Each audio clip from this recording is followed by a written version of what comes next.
Allô tout le monde. Aujourd'hui, ça va être une autre review qui mène à une petite discussion. Euh, non, ce n'est pas un Ender. Premièrement, c'est un fake. C'est un faux. Je l'ai acheté en sachant que c'est un faux. Il m'a coûté autour de 30$. Les specs, ça va être la même chose à peu près que le Ender, avec tous les matériaux de mauvaise qualité. On parle d'une lame 3.5 pouces en 8 CR13 MOV, de l'acier chinois. Mauvaise qualité, pourtant, performance, correct. Spyderco utilise ça pour sa ligne des Tenacious. Après ça, le corps en stainless. Et non, en titane. Ça fait une différence. Ça fait une grosse différence dans le poids. C'est très lourd. J'ai enlevé le pocket clip qui m'agaçait plus qu'autre chose. Très bon quand même le pocket clip. On regarde le hardware. Strip. Ça, je dois l'avouer, il strip. Le pivot, il a fallu que je mette du Loctite dedans parce que c'était tellement loose que ça se défaisait. Les washers sont en bronze quand même. La seule chose qui reste probablement dans le bon truc. On a du G10. Mauvaise qualité G10. Mais c'est du G10 quand même. On s'entend, même si la traction, ici, on voit la différence. Ça, c'est très bien fait. C'est sûr que le poids, on parlait. La qualité de la lame. Est-ce qu'elle roule? Non. Est-ce qu'il y a une différence? Oui. Dans la longévité, mais sur la rouille, pas beaucoup. Le centering, atroce. C'est sûr que quand il est arrivé, le centering était très très bon. Qu'est-ce qui est arrivé? Il fallait que je le lousse un petit peu parce que là, déjà, ça fait ça à peu près si j'essaie de l'ouvrir sans mettre de poignet. Avec à peine un petit peu de poignet, ça s'ouvre très très bien. Ma blonde passe des heures à jouer avec ça.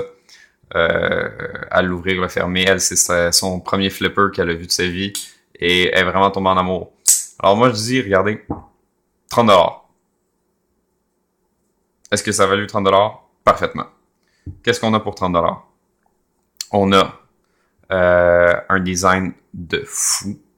On a une qualité qui vaut 30$. Si on va regarder un n'importe quel couteau à acheter autour de 30$, qu'est-ce que vous allez avoir comme qualité? De la grosse merde.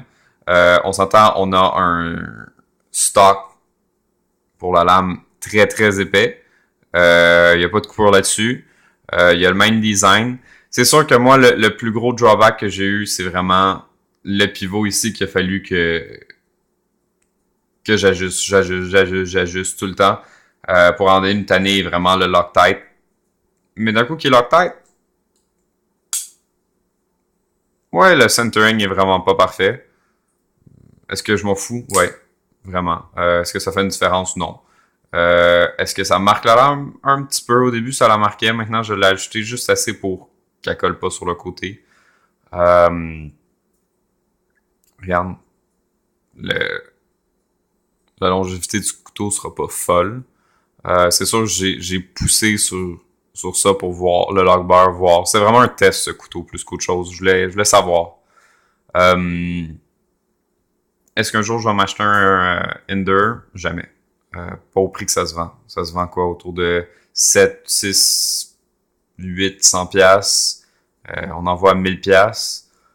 C'est ridicule. Pour un couteau, d'après moi, dont l'équivalent va avoir le ZT 06, non 0562, qu'on peut avoir à 250, 260$. C'est vraiment ridicule de payer 1000$ pour ça. Le prix auquel il vend à 375$ américains. Euh, sur le marché primaire où on va le chercher à lui. Mais il faut être un policier, un pompier, un ambulancier ou un militaire pour y avoir droit. Après ça, tout le reste est sur le marché secondaire. 375$, un Hinder, ça vaut la peine. À 700, $800, $900 d'après moi. Il y en a pour qui ça vaut la peine. D'après moi, c'est une bulle d'air. C'est pas, on s'entend, ça vaut pas la peine dans ma tête. Ça vaut vraiment pas la peine. Avoir un petit goût, aller essayer un Ender, pourquoi pas. Il a fallu que j'arrondisse le flipper parce qu'il était un petit peu trop difficile sur les doigts. Pour $30, ça vaut extrêmement la peine. C'est aussi ce que j'ai comme discussion pour ce qui est des fakes de genre AliExpress tout ça. C'est sûr que pour les knife makers, c'est pas fou. C'est pas vraiment bien. D'un autre côté, c'est pas tout le monde qui peut se payer le vrai.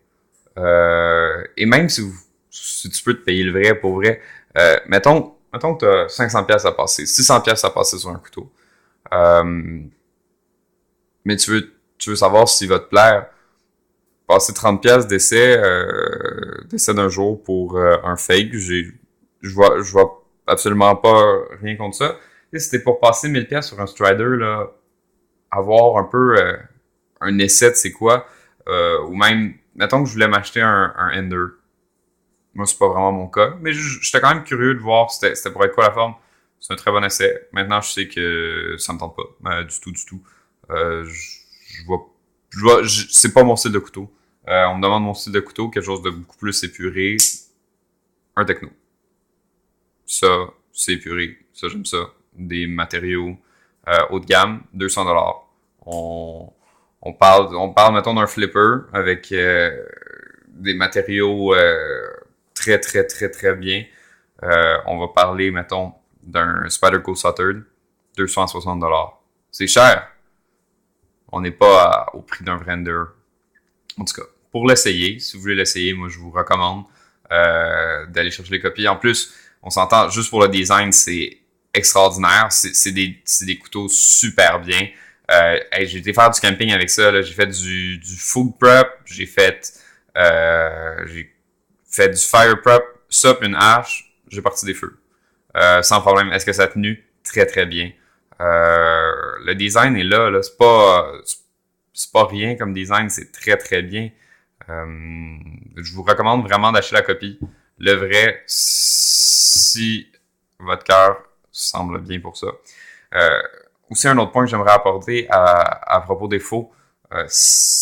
D'après moi, le public moyen qui va acheter un couteau à $700 a droit d'être informé de savoir à quoi ça va ressembler avant, de le sentir dans ses mains, premièrement. Deuxièmement, on va aller pour le fait que est-ce que ça leur vole vraiment de l'argent, ce monde-là?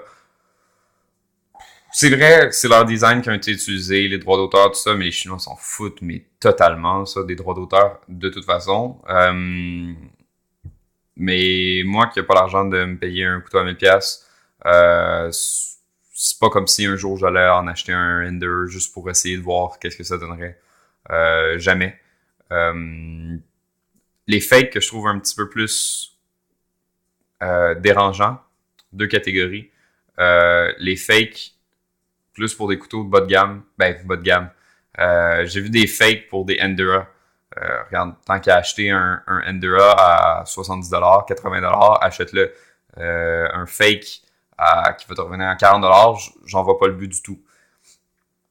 Pour ce qui est de l'autre catégorie de fake, c'est souvent sur les Sebenza, j'ai vu ça. Faites attention. Pas vous faire avoir. T'achètes une Sebenza sur le marché secondaire et tu te ramasses avec un faux. Faites attention. Vous savez, c'est des couteaux qui se copient, c'est les couteaux les plus populaires. N'hésitez en aucun cas à demander le certificat d'authenticité. Si vous en achetez un, gardez-le aussi précieusement que votre certificat de naissance. Si vous voulez le revendre, il faut absolument ça. Acceptez jamais une vente sans le certificat. Pourquoi? Mais parce que les copies s'en viennent de mieux en mieux. Puis en plus, si vous voyez pas la différence, si vous avez pas une vraie à côté puis une faux à côté, vous saurez jamais. J'en ai vu des gars sur YouTube, ça me faisait vraiment rire. Ben, c'est méchant de dire que ça me faisait rire, là, mais il y avait un gars, je regardais des vidéos sur le Sebenza, puis il, il jouait avec le Sebenza, puis je faisais comme, mais ça a l'air d'une faux.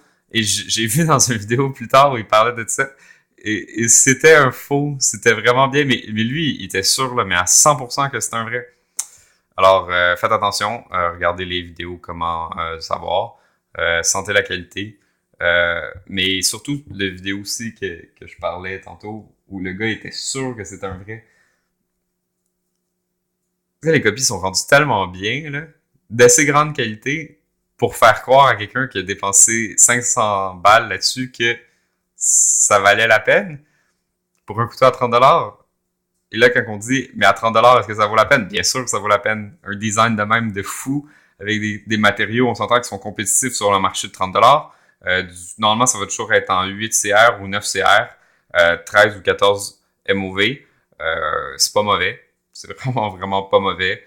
Les résistances sont normalement très bien. C'est un flipper qui flippe quand même.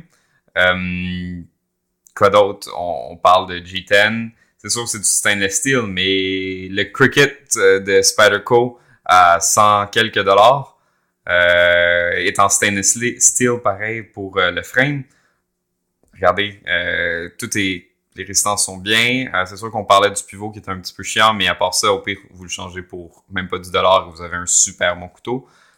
Sincèrement, ça vaut la peine. C'était ma